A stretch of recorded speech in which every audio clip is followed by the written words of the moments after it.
తాకట్టులో ఉన్న బంగారాన్ని విడిపించి ఆ రోజు ఆన్లైన్ రేటుకే మేము కొంటాం. Sharma gold company. నమస్కారం, వెల్కమ్ టు సుమన్ టీవీ. నేను గీతాంజలి. ప్రస్తుతం మనతో పాటు ఇస్కాన్ నుంచి ప్రణవానంద ప్రభుజీ ఉన్నారు. ప్రపంచవ్యాప్తంగా ఎన్నో దేశాల్లో ఆ కృష్ణ భగవానుడి లీలల గురించి ప్రవచనాలు చెబుతూ ఎంతో మంది జీవితాల్లో మార్పును తీసుకొచ్చారనే చెప్పుకోవాలి ప్రణవానంద ప్రభుజీ గారు. ఎందుకు అనంటే ఎన్నో బాధలు మేము పడ్డామని, మా జీవితంలో కొన్ని మేము మార్చుకోలేకపోతున్నామని ఇబ్బంది పడేవాళ్ళు కేవలం వారి ప్రవచనాలు విని మార్పు చెందారు. ఆ కృష్ణుడి గురించి ఇంకా బాగా తెలుసుకోగలుగుతున్నారు. అలాంటి వారిని స్టూడియోకి ఆహ్వానించాము. అయితే ఇవాళ మనకున్నటువంటి కొన్ని సందేహాలని గురువుగారి మాటల్లో విని అవి నివృత్తి చేసుకుందాము. అలాగే ఎన్నో పర్వదినాలు కూడా రాబోతున్నాయి ప్రస్తుతం, వాటి గురించి కూడా వారి మాటల్లో విందాం. హరే కృష్ణ ప్రభుజీ. హరే కృష్ణ మాతాజీ. ఎలా ఉన్నారు? బాగున్నాం, మీరు ఎలా ఉన్నారు? చాలా చాలా బాగున్నాను. ఆ కృష్ణయ్య దయ వల్ల అంతా బాగున్నాం. మీరైతే చాలా బిజీగా ఉన్నారు, దేశ విదేశాలు వెళ్తూ ఉన్నారు. అక్కడ ఆ కృష్ణయ్య గురించి చెప్పటం కానీ, ఆ స్టేటస్లు అవి చూస్తాను కదా, భలే సంతోషం అనిపిస్తుంది. అంటే మీతో ప్రయాణం అనేది అప్పుడప్పుడు జరిగినా చాలా సంతోషం అనిపిస్తూ ఉంటుంది. పర్వదినమే శ్రీకృష్ణాష్టమి, అందరికీ ఇష్టమైన పండుగ. మరీ ముఖ్యంగా తల్లులకి బాగా ఇష్టం. ఎందుకంటే వాళ్ళ పిల్లల్ని చిన్ని కృష్ణయ్యలాగా తయారు చేసి కృష్ణయ్యే వచ్చాడు, ఇంట్లో ఉన్నాడు అన్నట్టుగా మురిసిపోతూ ఉంటారు. అలాంటి కృష్ణాష్టమి అసలు ఎలా జరుపుకోవాలనేది చాలామంది సందేహం.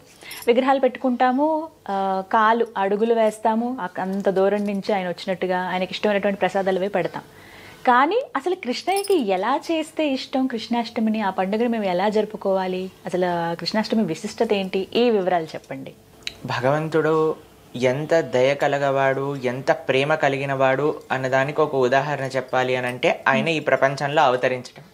ఇప్పుడు చూడండి, ఎవరైనా అన్ని రకాల కంఫర్ట్స్, అన్ని రకాల సుఖాలు ఉన్న ప్రదేశాన్ని వదిలేసి ఏదన్నా ఆస్టియర్ ప్రదేశానికి వెళ్తారా? ఎవరు వెళ్ళడానికి ఇష్టపడరు. అందరూ ఎక్కడైతే బాగా ఉంటుందో అక్కడే ఉండాలనుకుంటారు. కానీ ఆయన వైకుంఠాన్ని వదిలేసి ఈ ప్రపంచంలోకి మళ్ళీ మళ్ళీ వస్తూ ఉంటారు. యదా యదా హి ధర్మస్య గ్లానిర్భవతి భారత. ఎక్కడైతే ధర్మాన్ని సంస్థాపన చేయాలో, ఎక్కడైతే తన భక్తులు తన కోసం ప్రార్థన చేస్తారో అక్కడ భగవంతుడు వచ్చేస్తాడనమాట. శ్రీకృష్ణుడు స్వయంగా ఈ భూలోకంలో ఆవిర్భవించారు. ఎవరికి ఆవిర్భవించారు? దేవకీ దేవికి, వాసుదేవుడికి. ఎంత ప్రేమ భగవంతుడికి అని అంటే మీరు చూడండి, చాలా మందికి ప్రశ్న, అసలు భగవంతుడు ఎందుకు ఆవిర్భవిస్తారు, అసలు ఎందుకు ఆయన అవతారాన్ని స్వీకరించారు? ఒకసారి ఒక రాజుగారు వెళ్ళి ఒక ప్రశ్న అడిగారనమాట తన మంత్రి గారు. అయ్యా, ఎందుకు మీ దేవుడు అవతారాలు స్వీకరిస్తారు? మా ఆయన అయితే ఎప్పుడు స్వర్గంలో కూర్చొని అక్కడ నుంచి శాసిస్తారు, మీరు ఎందుకు ఇన్ని అవతారాలు స్వీకరించాల్సి వస్తుంది? మీ భగవంతుడికి అక్కడ నుంచే పని చూడొచ్చు కదా అని అంటారనమాట. అప్పుడు ఆ మంత్రి గారు అంటారు, రేపు ప్రొద్దున రండి, ఒకసారి నది తీరానికి నేను చూపిస్తాను అని అంటారు. సరే అని రాజుగారు వెళ్తారు. నెక్స్ట్ డే ఒక పెద్ద బోట్ ఏర్పాటు చేసి ఉంటుంది. దాంట్లో చాలా మంది సైనికులు ఉంటారు, మంత్రులు ఉంటారు. ఈ రాజుగారిని రమ్మంటారు. సరే అని బోట్ ఇలా నది లోపల వెళ్తూ ఉంటుంది. బోట్ ఎప్పుడైతే నది మధ్యలోకి వచ్చేసారో రాజుగారి పిల్లవాడిని తీసుకెళ్లి నీళ్ళలో పడేస్తారు. పడేయంగానే ఒక్క నిమిషం రాజుగారు హఠాత్ అయిపోయి ఒక్కసారిగా దుంకేస్తారు నీళ్ళ లోపలికి కాపాడడానికి. కాపాడేసి ఎలాగోలాగా ఆ పిల్లవాడిని పట్టుకొని తీసుకొచ్చి బయటపడేస్తారు. నీళ్ళంతా బయటికి తీసుకెళ్లి చాలా జాగ్రత్తగా ఆయన పెట్టుకుంటాడు. వెంటనే ఈ మంత్రిని అడుగుతాడు, ఎంత ధైర్యం ఉంటే నువ్వు నా పిల్లవాడిని లోపల పడేస్తావు అని అంటే మంత్రి గారు అన్నారు, అయ్యా సరే నీ పిల్లవాడిని పడేసాను, ఇంతమంది భటులు ఉన్నారు, ఇంతమంది మంత్రులు ఉన్నారు, ఇంతమంది నీ పర్సనల్ అసిస్టెంట్లు ఉన్నారు, ఎవరినో ఒకరిని పంపించకుండా నువ్వే ఎందుకు దుంకావు అంటే, నా పిల్లవాడంటే నాకు ప్రేమ, వాడిని కాపాడడానికి అంతే. మన భగవంతుడు కూడా, మనం కూడా ఈ సంసారంలో మునిగిపోయి ఉంటే ఆయన స్వయంగా మన కోసం ఈ సంసారంలో దూకుతున్నాడు మనల్ని కాపాడడానికి. ఆయన వివిధ అవతారాలు స్వీకరిస్తూ ఉంటాడు, మరలా మరలా రాముడిగా, కృష్ణుడిగా, నరసింహుడిగా, వామనుడిగా. ఎవరి కోసం అంటే మనం ఈ సంసారంలో పడిపోయాం, మన సంసారం నుంచి బయటికి లాగడానికి. కాబట్టి ఆ భగవంతుడి యొక్క అన్నిటికంటే గొప్ప ప్రేమ, భగవంతుడి యొక్క కృప ఎలా మనకి తెలుస్తుంది అంటే ఆయన అవతార మాధ్యమంలో తెలుస్తుంది. అది కూడా కృష్ణావతారం ఎంత దగ్గరగా మనందరికి. ఇందాక మీరు అన్నారు కదా, తల్లులకి చాలా ఇష్టం. ఎందుకంటే చిన్న పిల్లలంటే ఎవరికైనా ఇష్టం అండి. వాళ్ళు ఏ మాట్లాడినా మనకి ముద్దుగా అనిపిస్తుంది. ఎంత అల్లరి చేసినా సరే మనం ఊరుకుంటాము. ఏం చేసినా సరే వాళ్ళు అనేది నిజంగా మనల్ని అంటున్నారో లేదో తెలియదు, కానీ మన భావన ఉంటుంది, అరే వాడు నన్ను అన్నాడు, అమ్మ అన్నాడు చూడు, నాన్న అన్నాడు చూడు, తాత అన్నాడు చూడు అని. పిల్లల్ని మోహిచ్చేస్తారు అందరూ కూడా. పిల్లల పట్ల కోపం ఎవరికి రాదండి సహజంగా. చిన్నపిల్లలు అంటే వాళ్ళు ఏం చేసినా సరే ఆనందంగా అనుభవిస్తాం అనమాట. అయితే భగవంతుడు అనుకున్నట్ట, అరే వీళ్ళందరికీ పిల్లలు అంటే చాలా ఇష్టం కదా, నేను కూడా ఒక పిల్లవాడిని అవుతా, నేను కూడా ఒక పిల్లవాడ ఈ లీలలు చేస్తా. ఎంత ముగ్ధ మనోహరంగా ఉంటాయండి కృష్ణుడి యొక్క లీలలు, అద్భుతం. కానీ ఒక పిల్లవాడికి భగవంతుడికి చాలా తేడా ఉందండి. ఏ విధంగానో చెప్తాను. ఒక పిల్లవాడు ఎప్పుడైనా మీరు చూసారా, చిన్న పిల్లలు పుట్టంగానే అమ్మా ఎలా ఉన్నావు బాగున్నావా అని పలకరిస్తారా? ఏడిపే తెలుస్తుంది పిల్లవాడు ఎవరైతే ఈ ప్రపంచంలో పుడతారు. కానీ భగవంతుడు పుట్టినప్పుడు ఏం చేశాడు తెలుసా అండి, దేవకి వసుదేవుల్ని నవ్వుతో పలకరించాడు. ఆయన ఆవిర్భవించటమే చిన్న పిల్లవాళ్ళు ఆవిర్భవించలేదు, శంఖచక్ర గదా పద్మాలు పట్టుకొని ఆవిర్భవించారు. జలధరుదేవు నాజాను చతుర్బాహు సరసీలు జాక్షు విశాలాక్షు జారు గదా శంఖ చక్ర పద్మ విలాసు కంఠ కౌస్తువమణి కాంతిబాను కమనీయ కటిసూత్ర కంకణ కేయూర శ్రీవత్సలాంచ నాంచిత విహారు సులకుండల ప్రభాయుత కుంటలలాటు వైడూర్య మణి గణవర కిరీటు బాలు పూర్ణేందు రుచిజాలు సుగుణాల బాలు భక్తలోకపాలు కృపా విశాలు చూచి తిలకించి పులకించి యొబ్బి చెలరేగ వసుదేవుడు ఉత్సహింపే అంటాడు పోతన గారు భాగవతంలో. ఒక పెద్ద ఉత్సాహంగా ఉండిందనమాట దేవకి వసుదేవులకి. ఎలా చూసారు అని అంటే శంఖ చక్ర గదా పద్మాలు, కిరీటం పెట్టుకొని, వైజయంతి మాల, కమలాలతో మాల, తులసీ దళాలతో మాల, పట్టు పీతాంబరం కట్టుకొని, అమ్మా నానా మీరు ఎవరో తెలుసా మీకు పూర్వజన్మలో అని వాళ్ళ వృత్తాంతం అంతా చెప్పేశారు కృష్ణుడు. అందుకే మనము ఈ ప్రపంచంలోకి వస్తే దాన్ని పుట్టుక అంటారు, కానీ కృష్ణుడు ఈ ప్రపంచంలోకి వస్తే ఆవిర్భవించుట అంటారు. ఎలాగైతే సూర్యుడు ప్రతిరోజు ఉదయిస్తారు, సాయంత్రం పూట అస్తమిస్తారు, మనం ఇలా అన్నాం కదండి, సూర్యుడు పుడతాడు సాయంత్రం పూట చనిపోతాడు అంటారా? మనకు కనిపించట్లేదు, ఇంకెక్కడో ఉన్నాడు ఆయన, అంతే. కాబట్టి భగవంతుడు కూడా ఆయనే ఇప్పుడు పుట్టాడు ఇప్పుడు వెళ్ళిపోయారు అనేది ఉండదండి. మనకి కనిపించట్లేదు కానీ ఆయన ఇంకెక్కడో లీలలు చేస్తూ ఉన్నారు. భగవంతుడి యొక్క అవతార ప్రయోజనమే మనందరి యొక్క మనస్సు ఆయన పైన ఆకర్షింప చేయడానికి ఆయన లీల ద్వారా. అందుకే జన్మ కర్మ చ మే దివ్యం అని భగవంతుడు చెప్పాడు భగవద్గీతలో. దివ్యమైనది జన్మతో సాక్షాత్తుగా ఎవరండి అలా మాట్లాడి అంత చక్కగా తల్లిదండ్రుల్ని ఉదార్చి వాళ్ళని అయ్యన్న నీ అడ్రస్ లో డ్రాప్ చెయ్యి అని చెప్పి వసుదేవుని తీసుకెళ్లి గోకులంలో దిగేశాడనమాట కృష్ణుడు. ఎంత ఆనందం ఎంత ఆనందం చెప్పండి. కాబట్టి ఆ కృష్ణ పరమాత్మ ఆవిర్భవించిన రోజు జన్మాష్టమి. శ్రావణ మాసంలో వచ్చే శుద్ధ అష్టమి రోజు మనం జన్మాష్టమి చేసుకుంటాం. ఏం కావాలి భగవంతుడికి, ఎలా చేసుకోవాలి కృష్ణాష్టమి అని మీరు అడిగారు. భగవంతుడికి ఏం కావాలి ఆయన పెద్ద లిస్ట్ ఇచ్చేసారండి. అవునా, ఎలా జరుపుకోవాలండి మరి? మీరు ఒక పెద్ద విఐపి వస్తున్నారు అనుకోండి, ముందే వాళ్ళు లిస్ట్ పంపిస్తారు. ఇవి ఇలా సిద్ధం చేసి ఉండాలి, ఇదే తీసుకుంటారు, ఇదే ఉండకూడదు, ఇవి ఉండకూడదు, ఈ పదార్థాలతో చేయాలి, ప్యూర్ ఆర్గానిక్ ఘీ యూజ్ చేయాలి, అన్ని ఆర్గానిక్ ఫార్మ్ ఇంగ్రీడియంట్స్ తోటే వంట చేయాలి, అవి ఇవన్నీ ఓ పెద్ద లిస్ట్ వస్తుంది అనమాట. తర్వాత ఇంత సెక్యూరిటీ గార్డులు ఇలా ఉండాలి, ఎవరు ఉండకూడదు, రోడ్ అంతా ఖాళీగా ఉండాలి. మన కృష్ణుడు చెప్పిన ఒక చిన్న నార్మల్ విఐపి ఒక మెయిన్ పర్సనాలిటీకే ఇంత పెద్ద పెద్ద లిస్టులు పంపిస్తారండి. అనంతకోటి బ్రహ్మాండ నాయకుడు ఎంత పెద్ద లిస్ట్ ఇచ్చాడో ఒకసారి ఆలోచన చేయండి. చెప్పనా ఆయన ఏం లిస్ట్ ఇచ్చాడు? పత్రం పుష్పం ఫలం తోయం, ఈ 4 మాత్రమే ఇచ్చాడు. కృష్ణుడు అడిగింది 4. పత్రం పుష్పం ఫలం తోయం. అన్నిటికంటే చాలా ట్రికీ వర్డ్ ఒకటి యూజ్ చేశాడు ఆయన. పత్రం పుష్పం ఫలం తోయం యోమే భక్త్యా ప్రయత్న. ఈ 4 భక్తితో సమర్పించాలి. ఏంటి పత్రం అని అంటే తులసి దళములు కానీ ఏవైతే పత్రం ఉంటుందో ఆకులు, భగవంతుడికి ప్రేమతో ఒక్క చిన్న తులసి మనం వింటాం కదండి, రుక్మిణీదేవి ఒక తులసి దళంతో కృష్ణుడిని ఆకర్షింపజేసుకుంది. పత్రం పుష్పం పూలు, పత్రం పుష్పం ఫలం అంటే ఫలములు, తోయం అని అంటే నీరు పాలు అలాంటి ఏమన్నా ద్రవ్యాలు. కేవలం ఈ మాత్రము భగవంతుడికి ప్రేమతో సమర్పణ చేయటం చేత ఆయన మన వశమైపోతాడు. అది భగవంతుడి దగ్గర ఉండే ఒక అద్భుతమైన గుణం అండి. ఆయనకి ఏ ఆడంబరాలు అవసరం లేదు, ఆయన అడగరు. కానీ మనకి ఎంత ప్రేమ ఉంటే మనం అంత చేస్తాం కదండి.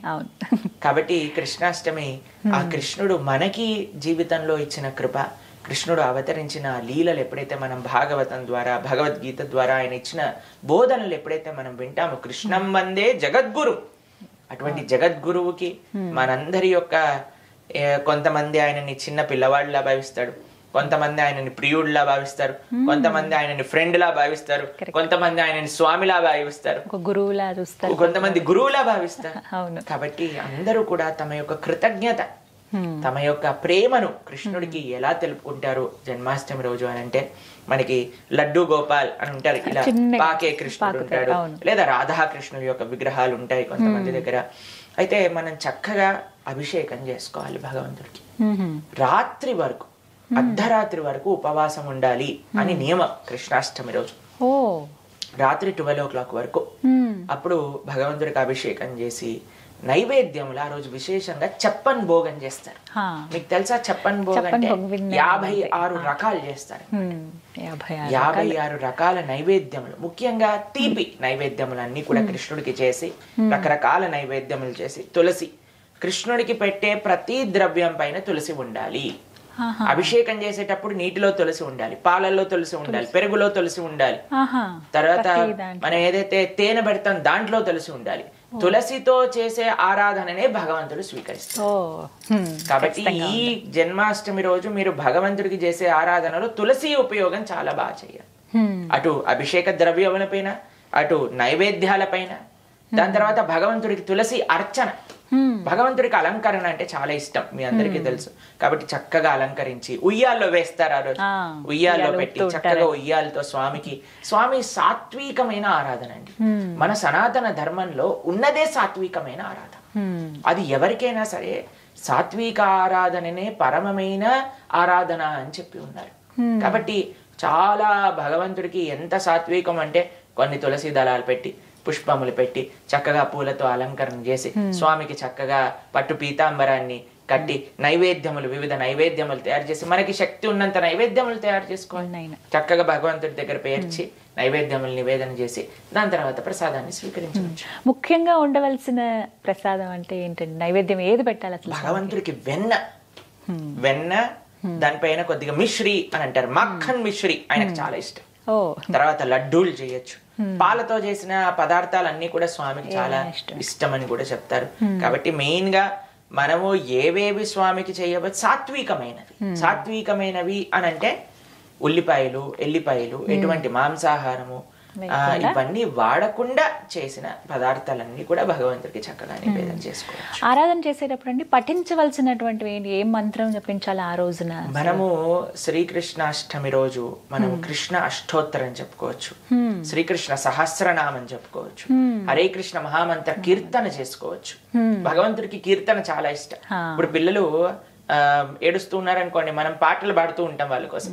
కాబట్టి కృష్ణుడు చిన్న పిల్లవాడు కదా, కాబట్టి చక్కగా హరే కృష్ణ కీర్తన ఎంత మంచిగా పాడుతూ, వివిధ కీర్తనలు, ముద్దుగారే యశోద, ఎన్ని అన్నమాచార్య కీర్తనలు, త్యాగరాజస్వామి వారి కీర్తనలు, కృష్ణుడి పైన లేని పాటలా అండి. ఎంతమంది అద్భుతంగా రచించిన కీర్తనలు పాడుతూ ఆయన చిన్న పిల్లవాడిగా భావించి ఆయన ముద్దు చేయాలన్నమాట. ఆ రోజు మెప్పించడానికి ప్రయత్నించాలి. కాబట్టి అలా కృష్ణాష్టమి. దాంతో పాటు విశేషంగా మనమండి ఇంట్లో చేసుకుంటాం పూజలన్నీ, కరెక్టే. కానీ ప్రతి ఒక్క ఉత్సవం ఎప్పుడైతే మనం చేసుకుంటామో, ఒక దినచర్యలో ఉత్సవం రోజు మనం ఆలయానికి వెళ్ళటం కూడా ఒక పద్ధతిగా మనం పెట్టుకోవాలి. ఎందుకంటే ఇంట్లో వీఆర్ కన్స్ట్రెయింట్, ఇన్ని చేయగలుగుతాం. ఇప్పుడు చూడండి, మా ఆలయంలో కృష్ణాష్టమి రోజు కనీసం 2-3 వేల రకాల నైవేద్యములు భగవంతుడికి పెడతాం. 3,000 రకాల 2-3 వేల రకాలు ఉంటాయి నైవేద్యములు కంపల్సరీగా భగవంతుడికి ఉంటాయి. అభిషేకం, మహాభిషేకం, కనీసం ఒక 20-30 ద్రవ్యాలతో భగవంతుడికి అభిషేకం జరుగుతుంది. అలంకరణ వైభవంగా. ఇప్పుడు ఇస్కాన్ ఆదిలాబాద్ లో మేము కృష్ణ జన్మాష్టమి 25,000 మందికి ఏర్పాట్లు చేస్తున్నాం. కాబట్టి వైభవంగా జరుగుతుంది కదండి. కాబట్టి ఆలయంలోకి వెళ్ళి స్వామి ఆలయంలో కూడా మనం ప్రార్థన చేసుకోవడానికి ప్రయత్నం చేయాలి. ఇప్పుడు మన హైదరాబాద్ ఇస్కాన్ లో ఎంత ఘనంగా అబిడ్స్ లో ఉండే టెంపుల్ లో చాలా ఘనంగా కృష్ణ జన్మాష్టమి చేస్తారు. కాబట్టి మన దగ్గరలో ఉండే ఇస్కాన్ టెంపుల్ కి, కృష్ణ మందిరాలకి వెళ్ళి అక్కడ కూడా ఒకసారి దర్శనం చేసుకోండి. అక్కడ ఉండే వాతావరణం వల్ల మనకి ఇన్స్పిరేషన్ వస్తుంది మనం ఇంట్లో బాగా చేసుకోవడానికి తెలుస్తుంది. కాబట్టి చక్కగా ఆలయానికి వెళ్ళటం, గోసేవ చేసుకోవటం ఆ రోజు. ఎందుకంటే ఆయన గోవులకి అంటే చాలా, కృష్ణుడు అంటే ప్రీతి, కృష్ణుడికి గోవులంటే ప్రీతి, ఇష్టం. కాబట్టి గోసేవ చేసుకోవడం, వీలున్నంత దానం ఆ రోజు, అన్నదానానికో భగవంతుడి యొక్క సేవలకో మనం మన ద్రవ్యాలను సమర్పణ చేయటం కాబట్టి అలా చేస్తూ అటు ఆలయ వ్యవస్థకి చక్కగా మనం దర్శనము దానము అవన్నీ చేసుకోవాలి. అలానే మన ఇంట్లో ఉండే స్వామికి కూడా చక్కగా ఆరాధన, అలంకరణ, నైవేద్యము, దీపధూపాదన్ని కూడా చేసుకోవాలి. మన తెలుగు వారి యొక్క సాంప్రదాయం అంటే దక్షిణ భారతదేశంలో ఇలా అడుగులు వేస్తారనమాట. ఎవరైనా చిన్నపిల్లలు ఉంటే చిన్నపిల్లలతో వేస్తారు, లేదా చేతులతో అడుగులు వేస్తారు. కృష్ణుడు మన ఇంటికి వచ్చినట్టు భావన చేస్తారు. కాబట్టి అన్నిటికంటే ముఖ్యం కృష్ణుడు తేవచ్చు, కానీ కృష్ణుని పంపించేయకూడదు అనమాట. కృష్ణుడి ఇంట్లోనే ఉంచాలి. కృష్ణుని ఇంట్లోనే ఉంచాలి అని అంటే ఎప్పటికీ ఆయన కృష్ణ జన్మాష్టమి ఒకటి బర్త్డే చేసేసి పాపం పిల్లవాడిని వదిలేశారనుకోండి ఎలా ఉంటుంది చెప్పండి ఆయనకి. అలానే కృష్ణుని పెంచుకుంటూ ఉండండి జన్మాష్టమి నుంచి. కృష్ణుని పెంచుకోవటం అంటే కృష్ణ భక్తిని మంచిగా ఆచరిస్తూ ఉండటం. ఆ రోజు సంకల్పం తీసుకోండి, కృష్ణ ఈ రోజు నుంచి నీ భక్తి శ్రద్ధలతో మిమ్మల్ని ఆరాధన చేస్తాము, ఒక మంచి ధర్మ మార్గంలో భగవద్గీత చదువుతాను, నువ్వు చెప్పిన విషయాలు అర్థం చేసుకుంటాను అంటే కృష్ణుడు ఎప్పుడు ఇంట్లోనే ఉంటాడు, ఇంకెళ్ళడు. నెక్స్ట్ డే మార్నింగ్ ఇంట్లో తుడి చేసిన అడుగులు ఆయన ఇంట్లోనే సెటిల్ అయిపోతాడు పర్మనెంట్ గా. మనకు కానీ భక్తి ఉంటే, మనకు కానీ ఆ ప్రేమ చూపించగలిగింది. కాబట్టి కృష్ణాష్టమి రోజు కాదు, మనకి ప్రతి రోజు కృష్ణాష్టమి, అది మన జీవితాన్ని ఒక లక్ష్యం. అలా జరుపుకోవాలి. నిజమే, ఒకసారి నమ్ముకుంటే ఉండు అంటే ఆయన ఎప్పుడు మనతోనే ఉంటారండి, అది మాత్రం నిజం.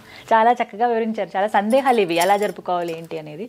ఇంట్లో పూజ చేసుకోవడం, అలాగే ఆలయానికి వెళ్ళటం, గోసేవ చేయడం అనేది అదొక విధిగా పెట్టుకోవాలి అందరూ. చాలా చక్కగా వివరించారు ప్రభుజీ. హరే కృష్ణ. హరే కృష్ణ.